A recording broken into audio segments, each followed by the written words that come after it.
I was 7 months pregnant, celebrating my baby shower, never thinking something so awful could happen. My own mother, yes, my mother, punched me so hard in my pregnant belly that I stumbled and fell into the pool. The water felt cold and heavy as I struggled to stay above it, gasping for air. Then suddenly, I looked down at my pregnant belly, and I started shaking with fear. Hello, my name is Lena, and I'm 30 years old. If someone had told me years ago that I'd be living in a peaceful Boston townhouse, married to a man who truly loves me, and carrying our first child, I would have laughed in disbelief. But here I am, 7 months pregnant, standing in front of my bedroom mirror, gently smoothing out the soft wrinkles in my loose maternity dress. I placed my hand over my belly and smiled as I felt a little flutter inside. Our baby boy, Jack, had been moving more these days. Sometimes it was a kick, other times just a slow, sweeping motion. Every movement reminded me that something beautiful was growing inside me. The sunlight poured through our window, and for a moment, everything felt still and right. Ryan, my husband, walked in with a warm cup of tea and kissed my cheek. For the Queen and the little prince, he teased with a grin. He had a way of calming me, even when my heart felt like it was tied in knots. Despite this moment of peace, I couldn't ignore the heaviness I felt deep down. The truth was, my mother, Janet, and my sister, Sophia, had always been a source of stress in my life. And now that my baby shower was just days away, their negativity was creeping back in like a shadow. I took a sip of the tea and sat on the edge of the bed. I had worked hard for this life, through college, through a tough career in real estate, through years of self-doubt that stemmed from growing up in a home where I was never enough. I had built something real and stable. I had love, safety, and now, hope. But deep down, I knew the peace wouldn't last for long. Not with Janet involved. I was folding baby clothes in the nursery when Ryan called out, "Lena, it's your mom on the phone." Just hearing those words sent a shiver down my spine. I froze for a second, then took a deep breath and walked into the hallway where Ryan held out the phone with a concerned look. I forced a smile and took it from him. "Hi, Mom." Her voice was sharp, direct, the way it always was when she wanted control. "Lena, I need to talk to you about your baby shower. Sophia and I have made some changes.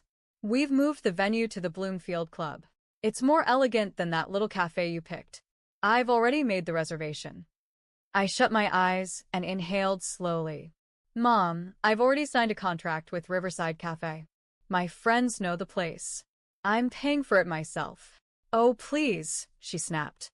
"I'll cover the cancellation fee. And while we're at it, the dress you chose looks like a curtain. Sophia found a lovely one for you, more refined, more graceful." I felt my stomach tighten. I was already 7 months pregnant. My body was changing, my emotions were on edge, and here she was, belittling everything I had planned for my own celebration. I looked over at Ryan, who was watching from the doorway. He stepped forward and gently placed his hand on my back. That warmth gave me the strength to speak.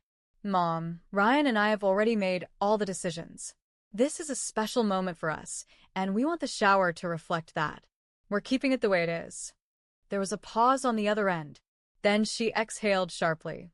"You're always like this. Never listening. Never thinking about how much pain Sophia is in. Do you have any idea what it's like for her, seeing you pregnant when she can't have children?" My throat tightened. I had tried for years to show compassion to my sister, but my pregnancy wasn't a crime. It wasn't meant to hurt anyone. "I'm not trying to hurt Sophia," I said quietly. "But this is a celebration. My celebration. For once." Her voice trembled with rage. "How selfish of you."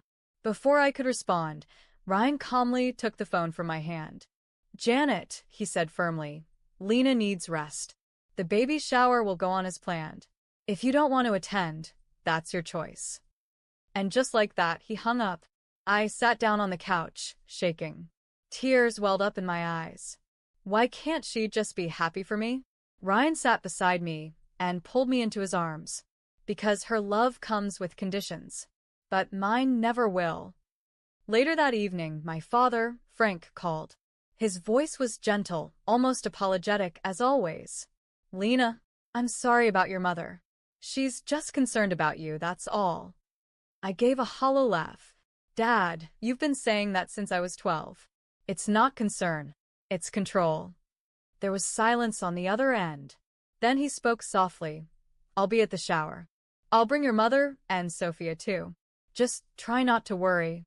Maybe this time will be different. But I knew better. The morning of the baby shower arrived with sunlight streaming through our bedroom windows. Birds chirped outside, and for a moment, it felt like a perfect spring day. But beneath the calm surface, I was nervous. Not about the guests. Not about the food or decorations. But about what might happen if my mother and sister showed up. Ryan came in holding my shoes and smiled. How's my favorite mom-to-be feeling? Nervous, I admitted as I placed a hand on my rounded belly. I just want this day to go well. For once, I want to feel like I belong in my own life. He knelt in front of me and helped me put on my shoes. You do belong, Lena. This is your moment. And no matter what happens, I'll be right beside you. He kissed my hand and helped me to my feet. I felt the baby shift gently inside me, as if reminding me, I'm here too, Mom. By noon, we arrived at Riverside Cafe, which had been transformed into a soft wonderland of blue ribbons, pastel balloons, and floral centerpieces. The outdoor terrace overlooked a sparkling pool, with sunlight dancing on the water. My best friend Olivia, who had organized everything, greeted me with a tight hug. You look beautiful, she whispered. Everything's ready. All you have to do is breathe and enjoy it. I tried to smile. I'm trying, Liv. Really. As guests started arriving, I began to relax. My coworkers from the real estate office came with gifts wrapped in shades of blue and white. Old college friends laughed as they admired the setup. For the first time in weeks, I felt normal. Ryan stayed close, watching me closely. He leaned in and whispered, You okay? I nodded. Just if Mom and Sophia show up, promise you'll let me know right away? He brushed a strand of hair behind my ear. If anything goes wrong, I'll handle it. I promise. Just as I was beginning to let my guard down, a hush fell over the entrance. I turned, and there they were. Janet, my mother, strutted in like she was the guest of honor. She wore a blazing red dress that sparkled in the light, completely inappropriate for a baby shower. Her head was high, her face expressionless. Frank, my father, followed behind in his usual quiet demeanor, shoulders slightly hunched. And then came Sophia, my sister, wearing a tight black dress, clearly meant to show off how slim she was. Her hair was perfectly curled. Her eyes locked with mine, and she gave me a smile that didn't reach her eyes. Congratulations, Lena, she said sweetly. It's so like you to throw a party in such a casual place. I forced a smile. Thank you for coming, Sophia. And, Mom. Dad. Janet gave me a cold look, scanning me from head to toe. Her voice was low but sharp. Couldn't you have chosen a bigger dress? That belly is overwhelming. I swallowed hard. Mom. It's a maternity dress. I am pregnant. Well, obviously, she said loudly, drawing glances from the other guests. You've always loved being the center of attention. Before I could respond, Olivia stepped in like a shield, her voice calm but clear. Mr. and Mrs. Harris, Sophia, welcome. Can I get you something to drink? Saved again by Olivia's grace. Ryan came to my side and gently wrapped his arm around me. You okay? He whispered. I nodded, but my fingers trembled slightly. Let's just get through this, I said. On the surface, the party continued smoothly. Guests mingled. Gifts were placed on the table. But in the corner of the terrace, Janet drank glass after glass of champagne, her eyes fixed on me like a hawk. Sophia smiled and chatted with my friends, but something in her manner felt fake, calculated. She was telling one of my coworkers, Lena's always been the nurturing type. I've always focused more on my career. I clenched my teeth. That was a lie. Sophia had always dreamed of having a family, but life hadn't worked out for her, and now I was the one being punished for it. Still, I stayed calm, because I knew this storm wasn't over yet. I tried to focus on the decorations Olivia had worked so hard on. The soft blue and white theme matched the little baby onesies that hung like garlands above the tables. A soft breeze moved through the terrace, and laughter echoed in the background. But I could still feel Janet's stare drilling into my back like a cold needle. Each time I turned slightly, she was watching me, her champagne glass refilled, her mouth tight. And Sophia, oh, she was playing the part well.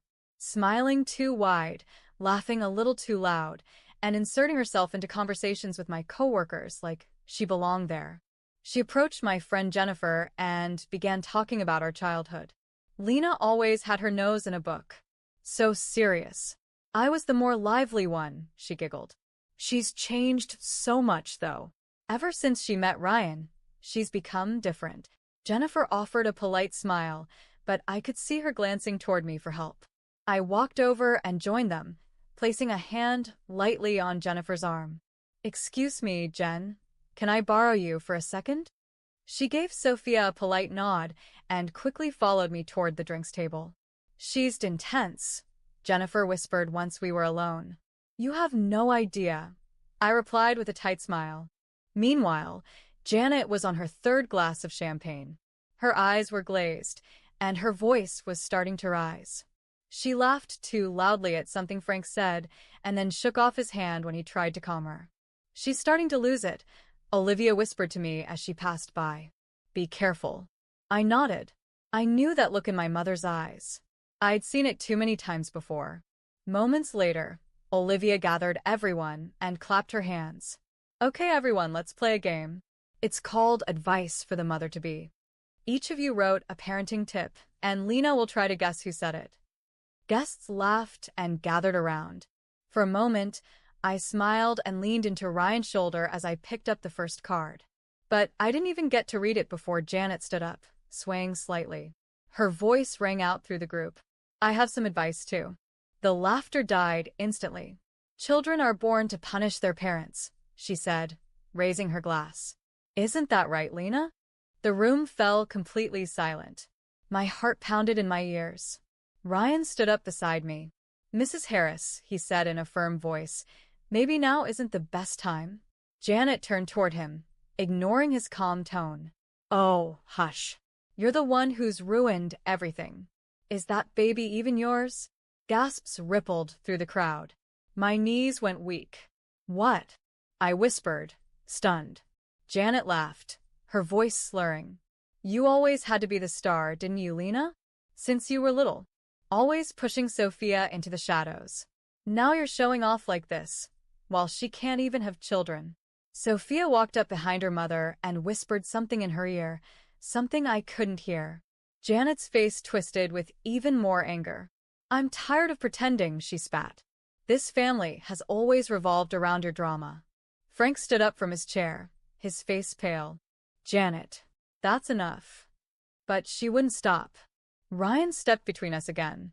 "Stop this, or I'll call security." That's when Janet snapped. She shoved Ryan aside and stormed toward me. Her eyes were wild, drunken, furious, and completely unhinged. "You should never have been born," she screamed. Then, with all the force in her body, she punched me right in the stomach. The air rushed out of my lungs. I stumbled backward, gasping, my hands flying to my belly. I felt like I couldn't breathe. The pain was instant, hot and sharp, and the next thing I knew, my foot slipped at the edge of the pool, and I fell. 7 months pregnant, soaking wet, dizzy and panicking, I sank into the water, screaming inside. The cold water swallowed me whole. For a split second, everything went silent. The shouting, the gasps, the chaos above, all muffled by the rush of water filling my ears. My dress, now soaked and heavy, tangled around my legs. I kicked instinctively, but panic clouded my thoughts. All I could think was, the baby. Jack. Please, not my baby. I thrashed upward, my arms pushing through the weight of my soaked clothes, but it felt like I was moving in slow motion.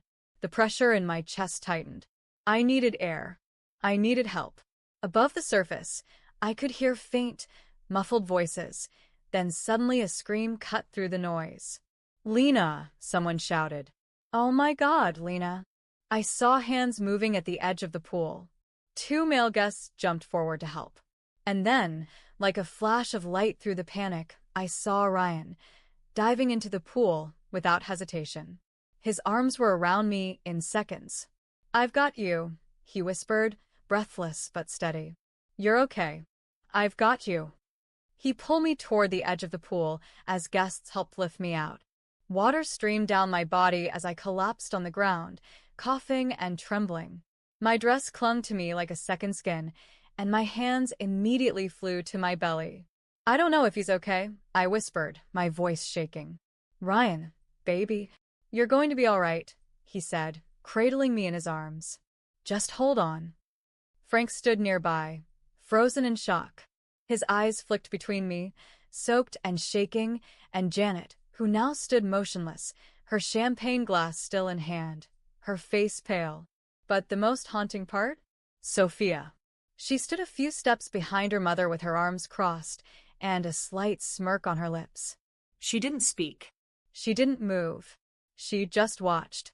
And then something unexpected happened. Frank reached into his pocket, pulled out his phone, and dialed 911. His voice, though calm, carried weight. "This is Frank Harris. I need an ambulance and police at Riverside Cafe. My daughter, who is 7 months pregnant, has just been physically assaulted and pushed into a swimming pool by her mother." Gasps rose around the terrace. A few guests began crying quietly. Others stared in disbelief. "Janet," Frank said, turning to his wife, "you've finally gone too far." She opened her mouth, but he cut her off. No. "Not this time. Not anymore." Just minutes later, sirens wailed in the distance. The flashing red and blue lights painted the walls of the cafe. Paramedics rushed in with a stretcher, their voices calm but urgent as they helped lift me up and wrapped a blanket around my shoulders. One of them pressed a stethoscope gently to my belly. "Heartbeat is present," he said. "We're taking you to the hospital now for full observation." Ryan rode with me in the ambulance, holding my hand the entire time. My head rested on his shoulder, and I stared at the ceiling above me, still numb. All I could whisper was, "She punched me, Ryan. She punched me. And the baby." "I know," he said, his voice low and full of fury. "She's going to pay for it. I swear to you, she's going to pay." Back at the venue, police officers handcuffed Janet right in front of the guests. "You're under arrest for assaulting a pregnant woman," the officer said. "You have the right to remain silent." Sophia, when questioned, tried to defend her mother. "It was just an accident," she insisted. "My mom was drunk. She didn't mean to hurt anyone." But one officer looked at her flatly. "Multiple guests saw you smiling after your sister was punched and fell into the pool. You're being investigated for complicity. Please cooperate." Sophia's smile faded instantly. And for the first time in my life, justice had begun. The hospital room was quiet except for the rhythmic beeping of the fetal monitor beside me. My hair was still damp, and my body ached from the impact, the shock, and the fear. But when I looked at the screen and saw the steady flicker of my baby boy's heartbeat, a small breath of relief escaped my lips. "He's okay," I whispered. Ryan, sitting at my bedside, reached for my hand and kissed it gently. "You both made it through. You're safe now, Lena." Tears welled in my eyes, not just from relief, but from years of buried pain finally breaking free. I thought I'd lose him, and she just stood there. My own mother. He didn't respond at first, just kept holding my hand. Then he said, "She crossed a line that can't be undone." There was a soft knock on the door. A moment later, it opened slowly, and Frank stepped inside. He looked like a man who had aged 10 years in a single afternoon. His shoulders were slumped, but his eyes were steady. "May I come in?" he asked. Ryan looked at me. I gave a small nod. Frank sat down quietly across from us. For a moment, he couldn't speak. Then his voice came out low and cracked. "I'm sorry, Lena. I should have stopped her years ago. I should have protected you." I stayed quiet, watching the man who had once stood silently by while my mother chipped away at my confidence, my spirit. But now he looked different. Tired. Honest. I told the police everything, he said. About what she did. About how long it's been going on. Janet was taken into custody. They're keeping her overnight. She'll be in court tomorrow. The officers said there's enough to charge her with felony assault. Ryan straightened slightly. She deserves every bit of that charge. Frank nodded. I agree. And Lena, he hesitated. I've already started the process of filing for divorce. My eyes widened. I had never imagined those words coming from my father. I stood by too long. I pretended not to see. But today, I saw her push her own pregnant daughter into a pool after punching her in the stomach. And I saw Sophia doing nothing, smiling. Sophia? I whispered. What's happening to her? She's being questioned. They might not file charges, but a restraining order is possible. You have every right to ask for one. I looked down at my belly, resting my hands over it. Jack moved lightly inside, as if responding to the sound of my voice, my emotions. I want to protect him, I said softly. I can't let either of them near us ever again. Frank reached into his pocket and pulled out a folded paper. I met with a lawyer at the police station. I've already given my consent for restraining orders against both Janet and Sophia. And if you choose to take further legal action, I'll support it. I stared at the man who used to look the other way. Maybe guilt had woken something inside him. Maybe it was just too late to pretend anymore. Thank you, I said finally. He stood up and gave me a tired smile. I'll be back tomorrow for the hearing. Just focus on getting better. And that baby. As he left, I leaned back into the pillows, feeling the weight of everything that had happened. But beneath it, there was something else rising, strength I didn't know I had. For the first time in my life, I wasn't just surviving. I was going to fight back. 3 days later, I found myself walking into a quiet, beige courtroom with Ryan by my side. My steps were slower than usual, my body still recovering, but my heart beat steady with resolve. This wasn't just about justice. It was about setting a boundary for myself, for my son, and for the kind of future I wanted to protect. Janet sat at the defendant's table, dressed in plain gray slacks and a loose blouse. Her face was pale, her eyes hollow. Gone was the proud, arrogant woman who had marched into my baby shower like it was her own event. She looked older, smaller, even vulnerable. But I didn't feel sorry for her. Sitting a few feet away from her was Sophia, arms folded tightly, eyes locked straight ahead. She wasn't smiling now. Frank sat behind us, his presence quiet but solid. He'd filed for divorce 2 days earlier and had already moved out of the family home. For the first time in my life, he had picked the truth over silence. The judge, a sharp woman with clear eyes and a steady tone, called the hearing to order. The prosecutor laid out the case. Assault on a pregnant woman. Reckless endangerment. Public disturbance at a private event. Then came witness testimony. Olivia spoke first, describing exactly what she saw, the punch, the fall, the way I struggled in the water. Then a guest confirmed that Sophia had smiled while I sank. Then it was my turn. As I took the stand, I felt Jack move lightly inside me, as if reminding me he was still there, strong, just like I needed to be. I was 7 months pregnant when my mother punched me in the stomach, I said, my voice clear. She was angry, drunk. But that wasn't the first time she tried to control or shame me. It was just the first time she showed the world who she really is. I paused. If it hadn't been for my husband, for the guests who pulled me out of the water, my baby might not have made it. And all because I wanted to celebrate the life I was bringing into this world. When I finished, I saw Janet lower her head, but I didn't care if her shame was real. It was too late. The judge turned to her. Do you have anything to say, Ms. Harris? Janet opened her mouth but said nothing. For once, she had no defense. The judge gave her ruling with no hesitation. 4 years in state prison, no chance of early parole. Mandatory anger management therapy. Restraining order enforced permanently. She was not to contact me or Jack in any form. Sophia was not charged criminally, but a civil restraining order was issued against her as well, effective immediately. As we walked out of the courtroom, Ryan wrapped his arm around me and whispered, "It's over." "No," I said quietly. "It's just beginning." 2 months passed in a blur of healing, reflection, and preparation.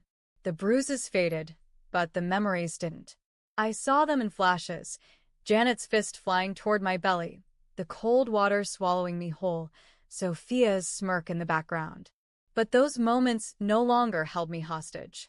I had taken back control. I had cut the cord that bound me to pain.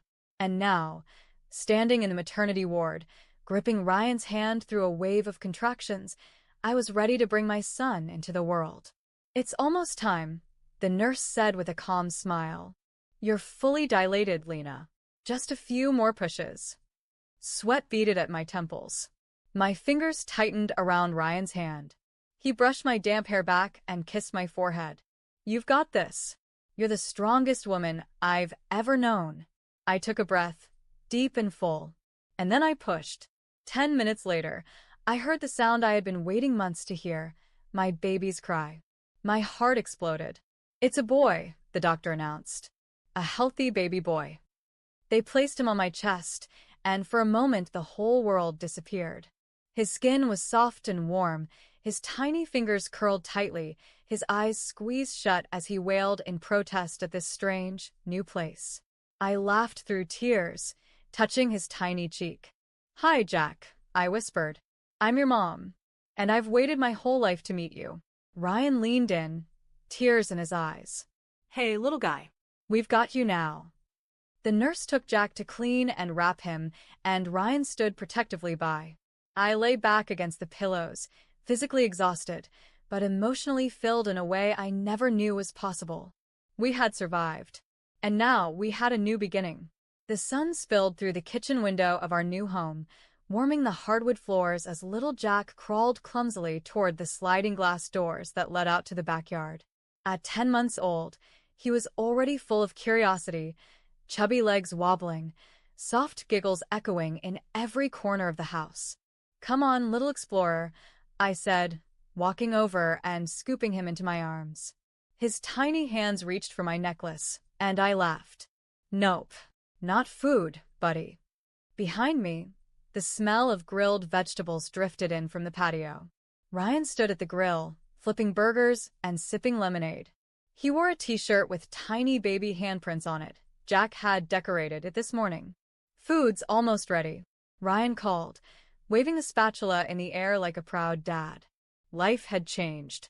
After the trial, we'd moved out of the city and into a quieter neighborhood where no one knew our past. The air here was calmer. The silence wasn't filled with tension. It was filled with birdsong, baby laughter, and late-night whispers under warm blankets. Frank, my father, visited us every few weeks. He had sold the old house and moved to Arizona, just like he'd planned. When he came, he always brought a carved wooden toy for Jack. His hands, once still and passive, now shaped animals, trains, and blocks. Gifts for the grandson he swore to protect. He was trying. In his own quiet way, he was making up for the years he lost. One afternoon, I received a letter in the mail. It was from Sophia. Her handwriting was the same. Controlled. Neat. Inside, she apologized. She said she regretted not stopping Mom, not doing more, not protecting me. But between the lines, I could feel something else, a familiar manipulation, a desire to step back into my life. I folded the letter and placed it in a drawer without replying. Some doors stay closed for a reason. Jack began wiggling in my arms, and I took him outside to Ryan. We laid a soft blanket on the grass and sat together while Jack chewed on a teething ring and kicked at the breeze. Olivia joined us a few minutes later, holding a fruit tart and smiling wide. I brought dessert and baby snuggles. We laughed. She was more than a best friend now. She was family. As we sat in the sunlight, surrounded by people who chose me for who I am, not what I gave them or how I made them look, I realized something. I had broken the cycle. I would raise Jack with love, respect, and safety. I would never make him feel small just to make myself feel powerful. I looked over at Ryan, who reached out and placed his hand on mine. And I knew this was home. "Family," I said aloud, watching Jack roll onto his back, eyes fixed on the clouds. "Isn't just about blood. It's about who shows up, who stays." who lifts you up.